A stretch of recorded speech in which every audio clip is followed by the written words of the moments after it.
तो यहाँ पर सबसे पहले हम लोग समझते हैं निजीकरण के ऊपर। निजीकरण है क्या? तो निजीकरण को आप सभी लोग जानते होंगे, जो गवर्नमेंट पब्लिक सेक्टर की कंपनियाँ, जो गवर्नमेंट के सेक्टर की कंपनियाँ, उन कंपनियों में प्राइवेट कंपनियों को, जो प्राइवेट कंपनियाँ, इनको अलाउ दिए जाते हैं इन्वेस्ट करने के लिए। सिंपल सा भाषा में हम लोग समझ लेते हो। यदि कुछ वर्ष पहले हम लोग बात करें, जब टेलीकम्युनिकेशन पूरी तरह से गवर्नमेंट सेक्टर के, गवर्नमेंट के हाथ में थे, गवर्नमेंट के अधीन थे, तो उस समय सिर्फ एक बीएसएनएल होते थे, बीएसएनएल होते थे। तो गवर्नमेंट के पास इतने रिसोर्सेज नहीं, इतने जो पैसे नहीं है कि जो हर कोने कोने में जाकर, हर देश के कोना में जाकर, हर जगह जाकर वहाँ पर इंफ्रास्ट्रक्चर लगा सके, वहाँ पर बेहतर सुविधा मुहैया करवा सकते।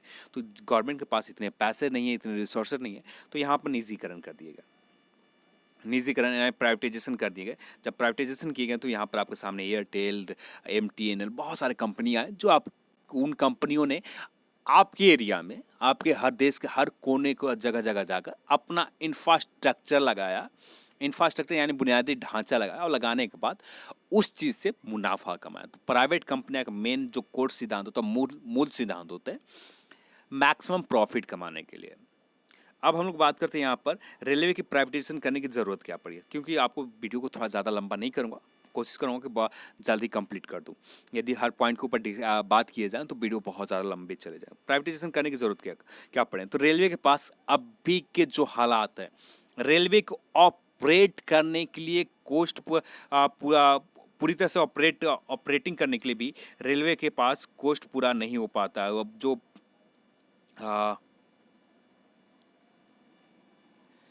जो आपको सर्विस देती है, उस सर्विस के कॉस्ट भी पूरा नहीं कर पा रही है रेलवे। रेलवे के पास अभी वर्तमान में घाटा देखें तो 25,000 प्लस घाटा है, 25,000 करोड़ का घाटा अभी रेलवे के पास है। रेलवे के ऊपर दबाव हर साल बढ़ रहे हैं। रेलवे से ट्रांसपोर्ट होने वाले बहुत सारी कंपनियां लग रहे हैं, इंडस्ट्रीज लग रहे हैं, बहुत सारे लोगों को नीड बढ़ रहे हैं, ज़रूरत रेलवे से बहुत ज़्यादा बढ़ रहा है, अपेक्षाएं, एक्सपेक्टेशन रेलवे से बहुत ज़्यादा लोगों को बढ़ रहे हैं, जिसके वजह से यहाँ पर रेलवे को प्राइवेटाइजेशन, निजीकरण करने की रेलवे मंत्रालय की ज़रूरत पड़ी है। यहाँ पर प्राइवेट कंपनियाँ आकर अपने पैसे लगाएंगे, वो अपने रिसोर्स लगाएंगे, वहाँ पर बुनियादी ढांचा देंगे। अब हम लोग बात करें कुछ कमेटी की रिपोर्ट के ऊपर, उसके बाद बात करेंगे आपको कौन कौन सी जॉब प्रभावित होगी, क्या क्या नहीं प्रभावित होगी, उन सभी के ऊपर।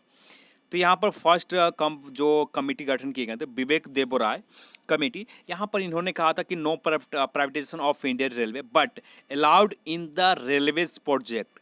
तो रेलवे जो प्रोजेक्ट होते हैं वहाँ पे अलाउ किए जा सकते हैं, वहाँ पे अलाउ करके उनको प्राइवेट कंपनियों को उनको मौका दिए जा सके, उनको उनसे इन्वेस्ट करवाए जा सकते हैं। यहाँ पर दूसरा पॉइंट इन्होंने कहा था पार्टिसिपेशन ऑफ प्राइवेटाइजेशन। यहाँ पर जो कुछ रेलवे का सेक्टर है, कुछ सेक्टर वहाँ पर प्राइवेटाइजेशन किए जा सकते हैं। सभी पूर्णतः रेलवे को प्राइवेटाइजेशन कभी भी नहीं किया जा सकता, पर कुछ सेक्टर को वहाँ पर प्राइवेटाइजेशन किए जा सकते हैं, उनको प्राइवेट कंपनी से इन्वेस्ट करवाए जा सकते हैं।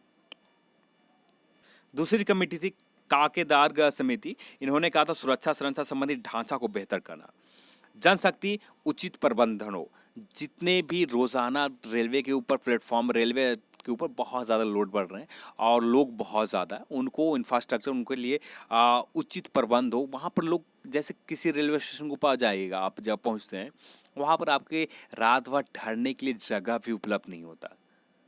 इतने ज़्यादा लोग भीड़ बढ़ रहे हैं और इतनी ज़्यादा है, तो ये सुविधा भी नहीं हो पा रहे हैं। तो इसके कल पुर्जों की कमी को दूरी होने के, तो रेलवे में इनके कल पुर्जे के ऊपर भी। नेक्स्ट हम लोग बात करें रोलिंग स्टॉक को आधुनिकीकरण करने के लिए, गाड़ियों के आग की रोकथाम में हो। नेक्स्ट हम लोग बात करेंगे सैम पित्रोदा कमेटी की सिफारिश। यहाँ पर देखें तो 100 बड़े स्टेशनों को आधुनिकीकरण करने के लिए, 100 जितने भी बड़े, इन्होंने आधुनिकीकरण की बात कही थी। रेलवे अनुसंधान तंत्र को मजबूत बनाना की बात कही गई थी। पीपीपी मॉडल बढ़ाने की नीतियों और मॉडल बने। पीपीपी मॉडल को बढ़ाने की नीति के ऊपर कहे गए। तो पीपीपी मॉडल है क्या? यहाँ पर पी से प्राइवेट, पी से पब्लिक, पी से प्राइवेट और पार्टनरशिप, पब्लिक प्राइवेट पार्टनरशिप किए जाते हैं। यहाँ पर पीपीपी मॉडल में हम लोग समझे तो पीपीपी मॉडल आपको कुछ वर्षों के लिए प्राइवेट कंपनियों को यहाँ पर अपना इंफ्रास्ट्रक्चर लगाने के लिए अपने जो वहाँ पर इन्वेस्ट कर सकते हैं, वहाँ पर अपने काम कर सकते हैं और अपने पैसे से वहाँ से जो पैसे उन्होंने लगाए उससे अपना प्रॉफिट कमा सकते हैं, पर कुछ वर्षों तक। जब ये अपना प्रॉफिट कमा लेंगे उसके बाद ये जहाँ पर इन्होंने पैसा इन्वेस्ट किया था वो पूरी तरह से सरकार के अधीन हो जाएगा। पीपीपी मॉडल ये होगा। तो यहाँ पर इतना तो आप सभी को समझ में आ गया, तो पूर्णतः रेलवे को प्राइवेटाइजेशन नहीं किए जाएंगे। कुछ भी कोई कह रहा है, चाहे पे न्यूज़पेपर में कुछ भी कह रहे हैं, वो कभी भी नहीं हो सकता रेलवे को पूर्णतः प्राइवेटाइजेशन। रेलवे भारत सरकार अपने अधीन ही रखेगी रेलवे का। यहाँ पर यदि प्राइवेटाइजेशन पूर्णतः कर दी जाते हैं तो जो रेलवे से सफ़र करते हैं वो पूरी तरह से कंज्यूमर हो जाएंगे, उनके कस्टमर हो जाएंगे। और कस्टमर के साथ कितने पैसे लिए जाए, रेलवे सरकार भारत सरकार के ऊपर अधीन नहीं रहेगा। अभी भी पॉवर्टी लाइन से नीचे रहने वाले देश में संख्या उनकी बहुत ज़्यादा है। और इस स्थिति में रेलवे का प्राइवेटाइजेशन गवर्नमेंट कभी भी नहीं करने जा रही। जो भी अफवाह फैला रहे हैं लोगों ने, जो लोग भी कह रहे हैं कि पूर्णतः रेलवे प्राइवेटाइजेशन किए जाएंगे, तो ऐसा कहना गलत है। अब हम लोग बात करते हैं यहाँ पर कहाँ कहाँ पर प्राइवेटाइजेशन, प्राइवेट कंपनियों को मौका दिए जाएंगे, इसके ऊपर कहाँ कहाँ पर प्राइवेट कंपनियां इन्वेस्ट कर सकते हैं। प्लेटफॉर्म, रेलवे प्लेटफॉर्म होते हैं, यहाँ पर इन्वेस्ट कर सकते हैं रेलवे कंपनियां। फिर उसके बाद हम लोग बात करें साफ़ सफाई, प्लेटफॉर्म की साफ़ सफाई के ऊपर। हर जैसे अभी भी बहुत सारे ऐसे स्टेशन हैं जहाँ पर इंफ्रास्ट्रक्चर प्लेटफॉर्म पर नहीं है, तो यहाँ पर अपना इंफ्रास्ट्रक्चर लगाएंगे, वहाँ पर बुनियादी ढांचा देंगे, उसे वर्ल्ड क्लास का एक प्लेटफॉर्म बनाया जाएगा। तो यहाँ पर इसीलिए आप आए दिन आप देखते हैं कि इस प्लेटफॉर्म को प्राइवेटाइजेशन कर दिया गया, निजीकरण कर दिया। तो ये पूर्णतः निजीकरण नहीं किया गया। ये प्राइवेट कंपनियां कुछ वर्षों के लिए, कुछ सीमित वर्षों के लिए इनको यहाँ पर अपने पैसे इन्वेस्ट करके उनको कमाने का मौका दिया है। आप यहाँ पर आए, कमाए, अपना इंफ्रास्ट्रक्चर लगाए। और भारत सरकार के पास रिसोर्सेज सीमित है भैया, और पैसे सीमित है। वो सभी जगह जाकर इंफ्रास्ट्रक्चर और पैसे नहीं लगा सकती है भारत सरकार का। और भी बहुत सारे सेक्टर वहाँ पर भी पैसे इन्वेस्ट करने हैं, तो यहाँ पर इसी वजह से प्राइवेट कंपनियों को दे दिए और उस स्टेशन के डेवलपमेंट किया, उस स्टेशन के प्लेटफॉर्म के इंफ्रास्ट्रक्चर लगाया। उस स्टेशन से कुछ वर्षों तक, सिर्फ कुछ वर्षों तक मुनाफा कमाया। मुनाफा जब कुछ वर्षों जब पूरा हो गया, अब ये स्टेशन पूर्णतः फिर से सरकार के अधीन आ गया, सरकार का अधीन। तो जो भी गलत अफवाह फैलाए जा रहे हैं, जो बहुत ज़्यादा ही गलत अफवाह फैलाए जाते हैं आजकल सोशल मीडिया में, निजीकरण कर दिया, ऐसा दिखाते हैं कि मानो कि सब दिन के लिए निजीकरण कर दिए गए। निजीकरण एक सीमित समय के लिए किया गया। और यहाँ पर रेलवे जब वो उनका समय, इनका प्रॉफिट पूरा हो जाएगा इनका, तो उस समय के बाद वो कंपनी जो स्टेशन पर इंफ्रास्ट्रक्चर लगाया उस स्टेशन पूरी तरह से सरकार के अधीन हो जाएंगे। सेकंड जगह जो कल पुर्जे जो जहाँ पर रेलवे चक्के बनते हैं या प्लेटफॉर्म रेलवे बोगी तैयार की जाती है, जो रेलवे रैक होते हैं, रैक को तैयार करने, तो यहाँ पर यहाँ पर आप निजीकरण किए जाएंगे गवर्नमेंट की ओर से। तो यहाँ पर रैक जो होते हैं, रेलवे बोगी होते हैं, इनको किया जाएगा। तो यहाँ पर इनसे जो आधुनिकरण रेलवे ट्रेन के बोगी होते हैं, स्वचालित जो दरवाज़ा ओपन और बंद होता वो लगाए जाएंगे। बेसिक जो इंफ्रास्ट्रक्चर आज के समय में, आधुनिकरण के समय में जो बोगी में सुविधा होनी चाहिए, जो ट्रेन के सुविधा होनी चाहिए, वो सुविधा मुहैया करवाएगा प्राइवेट कंपनियां। वो अपना पैसा लगाएंगे वहाँ पर और वो अपने प्राइवेट कंपनियां कुछ वर्षों तक उससे मुनाफा कमाएगा। जब मुनाफा उनका पूरा हो जाएगा, वो जितने भी चीज़ें बनाए उन्होंने, वो भी गवर्नमेंट सेक्टर के सरकार के अधीन हो जाएंगे।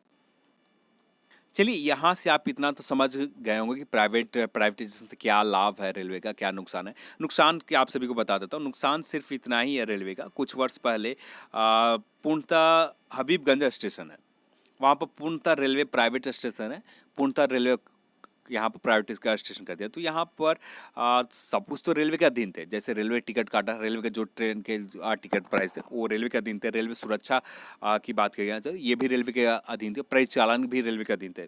सिर्फ स्टेशन प्राइवेट कंपनी के अधीन थे। तो यहाँ पर जो पार्किंग एरिया थे, पार्किंग एरिया पर ज़्यादा पैसे वसूलने लगे। तो ये एक नुकसान है रेलवे का। अभी भी हमारे देश में बहुत पॉवर्टी लाइन से नीचे रहा था, वो अपना पार्किंग एरिया में इतने पैसे बढ़ा दिए।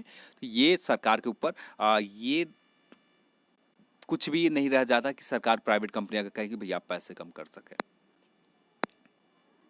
अब हम लोग बात कर लेते हैं जॉब पर क्या प्रभाव पड़ेगा, चाहे लेवल 1 का पोस्ट हो। आप बताइए, रेलवे स्टेशन पर, रेलवे प्लेटफॉर्म पर सिर्फ प्लेटफॉर्म के ऊपर काम करने के लिए प्राइवेट कंपनियों को दिए जा रहे हैं, ना कि रेलवे प्लेटफॉर्म के साफ सफाई के ऊपर काम दिए जा रहे हैं। साफ सफाई के ऊपर रेलवे ग्रुप डी का जो जितने भी जाते हैं वहाँ पर कोई भी रेलवे ग्रुप डी का नहीं होता। वहाँ पर जितने भी होते हैं साफ सफाई वाला एक ठेकेदार के थ्रू नियुक्त किए हुए होते हैं रेलवे प्लेटफॉर्म पर साफ सफाई कर्मचारी। रेलवे ग्रुप डी के पद के ऊपर भी कोई प्रभाव नहीं पड़ेगा। कुछ पोस्ट हो सकते हैं, जैसे कुछ पोस्ट नाम एग्जैक्ट मुझे याद नहीं है कि कौन सा पोस्ट के ऊपर प्रभाव पड़ सकते हैं।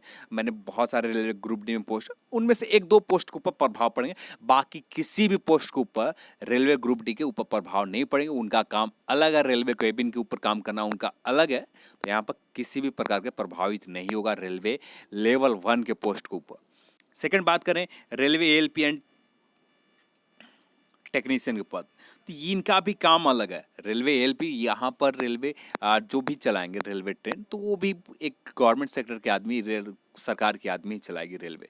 तो यहाँ पर परिचालन का जो काम है रेलवे के अधीन है, तो परिचालन कौन करेगा? रेलवे अधीन। तो गवर्नमेंट को एएलपी भी के ऊपर कोई प्रभाव नहीं पड़ेगा, टेक्नीशियन पोस्ट के ऊपर भी कोई प्रभाव नहीं पड़ेंगे। नेक्स्ट हम लोग बात करें जेई। अब बात आती है जेई और सीनियर सेक्शन इंजीनियर का, तो यहाँ पर आपका थोड़ा बहुत प्रभाव पड़ सकते हैं। जैसे यहाँ पर कुछ जगहों पर नया इंफ्रास्ट्रक्चर लगाने की बात आएगी जहाँ पर रेलवे अभी तक नहीं पहुँच पाई है। वहाँ पर यदि पूर्णतः प्राइवेट कंपनियों को दे दिए जाते हैं, तो जो गवर्नमेंट जेई हो, तो ये जो प्राइवेट कंपनियाँ वो अपना जेई रखेगा। तो यहाँ पर जेई और सीनियर सेक्शन इंजीनियर को ऊपर प्रभाव पड़ेंगे। पर जो पुराना चीज़ें जो पहले से चल रहे हैं, तो वहाँ पर रेलवे जेई अपने हिसाब से वहाँ पर काम करते रहेंगे। रेलवे जेई और सीनियर सेक्शन इंजीनियर के ऊपर भी ज़्यादा प्रभाव नहीं पड़ने जा रहा। रेलवे जेई और सीनियर सेक्शन इंजीनियर के ऊपर थोड़ा सा प्रभाव पड़ेंगे, बस नए जगह पर इंफ्रास्ट्रक्चर जब लगाए जाएंगे, वहाँ पर प्राइवेट कंपनियाँ को दे दिए जाते, तो वो अपने हिसाब से अपने बंदे को रिक्रूट करेंगे और वहाँ पर काम करवाएंगे। और कुछ वर्षों तक वो प्राइवेट जहाँ पर अपना इंफ्रास्ट्रक्चर लगा, कुछ वर्षों तक उनके अधीन रहेगा। वहाँ से वो मुनाफा कमाएंगे। जब मुनाफा उनका पूरा आ जाएगा और फिर वो गवर्नमेंट के अधीन हो जाएंगे। आरआरबी एनटीपीसी का पोस्ट, आरआरबी एनटीपीसी का पोस्ट के ऊपर भी कोई प्रभाव नहीं पड़ेगा। आप सभी लोग जानते हैं रेलवे परिचालन के ऊपर नहीं दे रही है। रेलवे परिचालन यानी रेलवे टिकट, ये रेलवे का दिन है। रेलवे टिकट में सीआरसी के पोस्ट आ जाते हैं, सीए, बहुत सारे पोस्ट आ जाते हैं। उन पोस्ट के ऊपर भी कोई फर्क नहीं पड़ेगा। स्टेशन के मास्टर, एएसएम का पोस्ट होता है, इसके ऊपर भी फर्क नहीं पड़ेंगे। गुड्स गार्ड, ये आने वाले समय में, फ्यूचर के समय में यहाँ पर यदि पूर्णतः आधुनिकीकरण कर दिए जाते, तो यहाँ पर गुड्स गार्ड के पोस्ट, कुछ वर्ष पहले आपने सुना था कि गुड्स गार्ड के पोस्ट को हटा दिया जाएगा, तो ये हो सकता है।